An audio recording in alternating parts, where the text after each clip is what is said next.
안녕하세요. 써니즈 오디오 채널입니다. 우리는 왜 텅 빈 마음 상태가 되지 못하고 항상 시끄러운 마음 속에서 살고 있는 걸까요? 고도로 집중된 황홀한 의식 상태에서 늘 살지 않는 것일까요? 무엇이 잘못된 걸까요? 천국, 전설의 낙원 같은 바로 그곳에서 우리는 왜 쫓겨나게 된 걸까요? 오늘은 이 부분에 대해서 살펴보도록 하겠습니다. 오늘 읽은 책은 삶이 당신보다 더 잘한다. 마이클 A. 싱어, 옹기니 이균영, 감수 성혜영, 출판사는 라이팅하우스입니다. 우리 눈앞에 이 세상이 존재하고 있고 우리는 그 세상을 우리의 감각들을 통해서 우리 마음에 복사해서 그 마음을 보고 있습니다. 그런데 그 중에 어떤 거는 우리가 좋다라고 느끼고 어떤 거는 싫다라고 느껴요.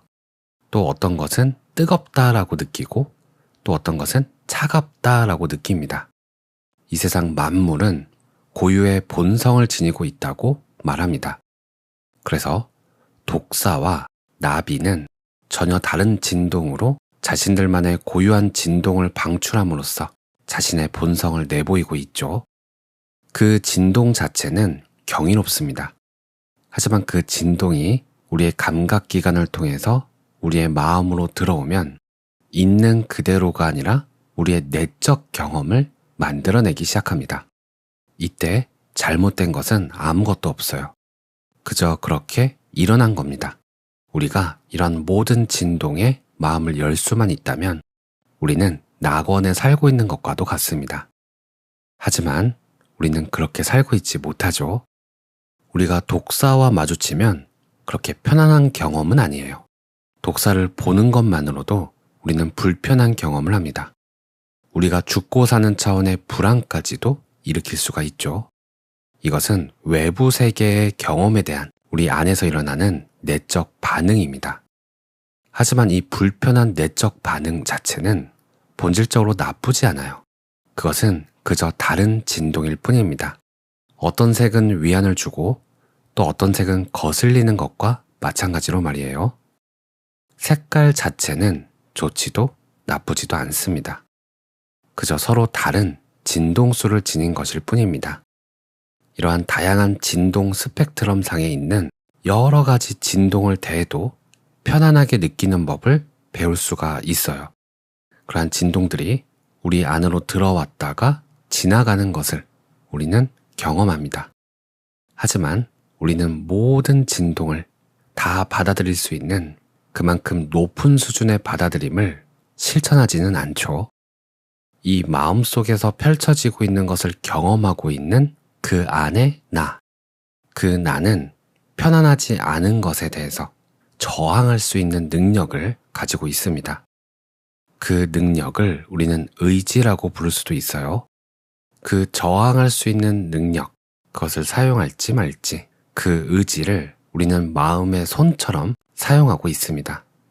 옳지 않다고 느끼는 생각이나 감정을 밀어내는데 사용할 수도 있어요. 그리고 우리는 그렇게 해왔죠. 그 저항이 의지의 작용입니다. 의지는 우리가 갖고 있는 내적 권능이에요. 그런데 그 의지는 어디에서 나올까요? 그것은 우리의 의식에서 나오는 힘입니다. 우리의 의식이 어떤 것에 주목할 때 그것은 큰 힘을 지니게 되죠. 태양빛이 돋보기에 의해 모아질 때 큰 힘을 지니게 되는 것과 마찬가지입니다. 우리가 무언가에 집중을 하면 그곳에서 힘을 느낄 수가 있죠. 그것이 바로 집중된 의식입니다. 그것이 우리가 의지라고 부르는 힘의 근원입니다. 이 의지에 대해서 우리가 이해하는 게 중요한데 왜냐하면 원래는 텅 빈 그 마음이 어떻게 혼동의 상태가 되는지 그 과정을 이해하는데 중요한 역할을 하기 때문이에요. 우리가 의식으로 알아차릴 때 우리의 주의는 마음속에 펼쳐진 모든 대상에게 골고루 보내지 않습니다. 그저 초점을 맞춰요. 책을 읽을 때는 종이에 인쇄된 글자에 주의를 집중합니다. 그리고 그 집중된 곳으로 우리의 감각도 초점을 모으죠. 그 이외의 것들에게 그만큼의 집중과 주의를 보내지 않습니다. 우리 눈앞에 무언가가 나타났는데 만약 그것이 편안했거나 불편했다면 우리는 그것을 좋아했거나 싫어했을 것입니다. 호불호가 생긴 거죠. 이 호불호가 생기게 되면 우리 눈앞에 나타난 그것을 그저 지나가도록 허용하기가 어렵습니다.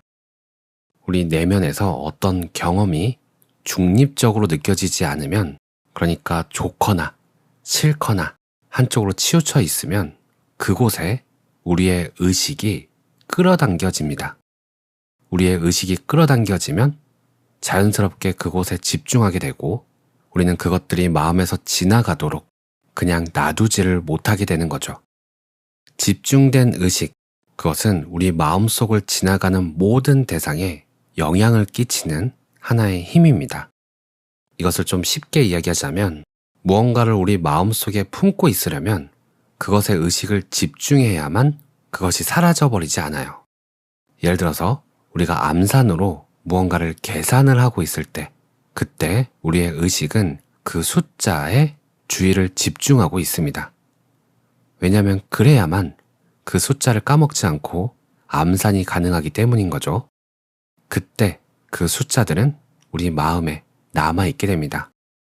마찬가지로 우리가 좋아하는 무엇, 싫어하는 그 무엇도 우리가 그것에 집중했기 때문에 우리의 의식이 그곳에 주의를 보냈기 때문에 그것이 우리 마음에 남아서 때로는 기쁨이 가득 차게 하고 또 때로는 엄청난 혼란을 계속해서 느끼게 되는 거예요.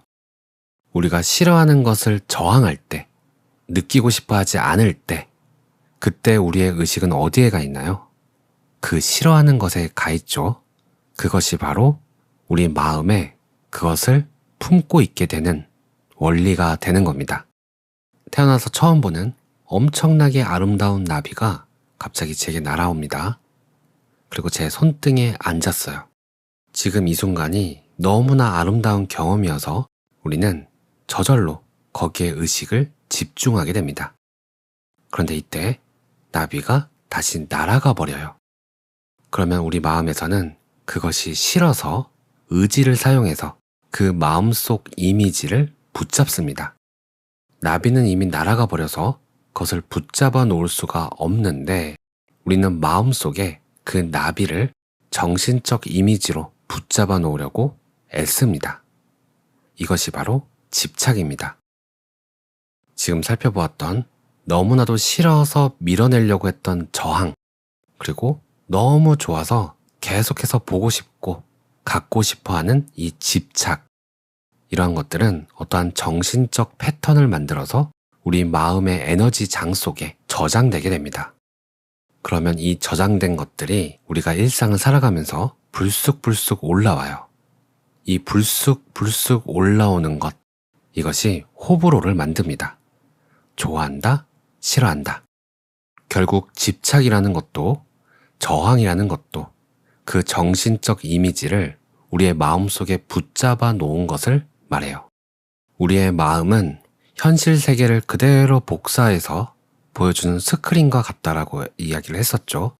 그런데 이 집착과 저항이 있으면 현실과 똑같이 복사된 이미지를 우리가 보게 되는 게 아니고 현실에서는 이미 사라진 그것을 스크린에 띄워서 자꾸만 보게 됩니다. 그러면 우리는 현실과 조화를 이루지 못하고 현실을 있는 그대로 경험하지 못하게 됩니다. 우리는 현실이 던져주는 그 선물들을 있는 그대로 경험하고 있었는데 이제는 마음속에 붙잡아 두었던 그 패턴들까지 덧붙여서 경험하고 있는 거죠. 이것이 반복되면서 다른 사람들과 내가 보는 마음속 이미지는 완전히 달라집니다. 각 개인의 마음속에 갇혀있는 정신적 패턴들은 저마다 다르고 매우 개인적인 것이 돼요. 그것은 우리가 과거의 경험과 상호작용하는 방식에 의해서 생긴 거죠. 우리는 모두가 저마다 다른 과거를 경험했고 저마다 다른 방식으로 그것을 대했기 때문에 우리의 마음속에 품어진 이미지들은 서로 완전히 다릅니다. 이것이 우리 개인적인 마음의 탄생입니다. 문제는 현실 그 자체는 개인적이지 않다는 점이에요. 이 세계는 우리가 창조하지 않았습니다. 우리는 이 창조된 세계를 마음의 스크린을 통해서 경험하고 있을 뿐이에요. 그곳엔 독사도 있고 사기꾼도 있고 천사도 있고 다람쥐도 있고 고양이도 있고 많은 것들이 그저 고유의 진동을 발산하면서 존재하고 있는데 지금 당장 우리 앞에 그것들이 없더라도 실제로 존재하지 않을 때라도 우리는 그것들을 우리의 마음속에 계속해서 만들어내고 있게 됩니다. 이런 것들이 우리 안에 한두 가지가 아니겠죠. 엄청나게 많은 것들이 우리 마음을 가득 채우고 있을 테고 그렇기 때문에 우리가 오롯이 하나에 집중하는 능력이 계속해서 방해를 받게 됩니다. 오늘 책 내용은 여기까지고요. 한 가지에 집중할 때 그리고 그 집중된 상태가 오래 지속될 때 그때 우리는 몰입을 경험할 수가 있고 수행하시는 분들은 산매를 경험할 수도 있죠. 나의 집중력이 어느 정도인가 확인할 수 있는 방법 중 하나가 명상을 해보는 거예요. 명상을 해보면 나의 집중력이 어느 정도인지 금방 파악할 수가 있습니다. 명상을 하면서 집중력이 내가 엄청 낮구나 그런 생각을 하면서 어떻게 해야지 집중력을 높일 수가 있을까? 그 부분에 대해서도 고민을 많이 해봤는데요. 그냥 무작정 초점을 하나에 모아서 집중하는 것, 그렇게 노력하는 것, 힘을 주는 것, 그것이 집중인 줄 알았는데 요즘에 느끼는 부분은 그 집중을 방해하고 있는 것들, 예를 들어서 지금 이 시간에 명상을 하고 있으면 안 되는데 다른 걸 해야 되는데 와 같은 이러한 불안감, 초조함, 그러한 것들을 알아차리고 놓아버릴 때 자연스럽게 집중력이 올라가더라고요. 그래서 요즘에는 명상을 딱 시작하면 지금 호흡을 알아차리는 것 이외에 미세하게라도 느끼고 있는 불안감, 두려움, 그런 것들이 뭐가 있는지 먼저 확인을 합니다.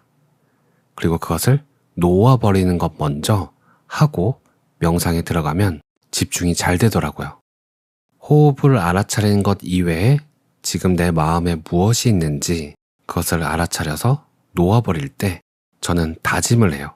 예를 들어서 지금 너무 오래 명상을 하면 안 돼. 그러면 다른 일을 못 하잖아.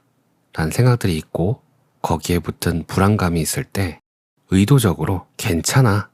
오랜 시간 명상을 해도 그리고 다른 일을 못 해도 그렇게 돼서 발생하는 일들이 있다면 전부 다 받아들이겠어. 라고 하는 그러한 결심이죠. 그렇게 결심을 하는 순간 그것과 관련된 불안은 놓아지는 것 같아요. 그러면 조금 더 집중이 되고 그리고 또 다른 불안감을 찾아서 그 불안감을 같은 방식으로 놓아버립니다. 그러면 조금 더 집중되는 상태가 되는 것 같아요.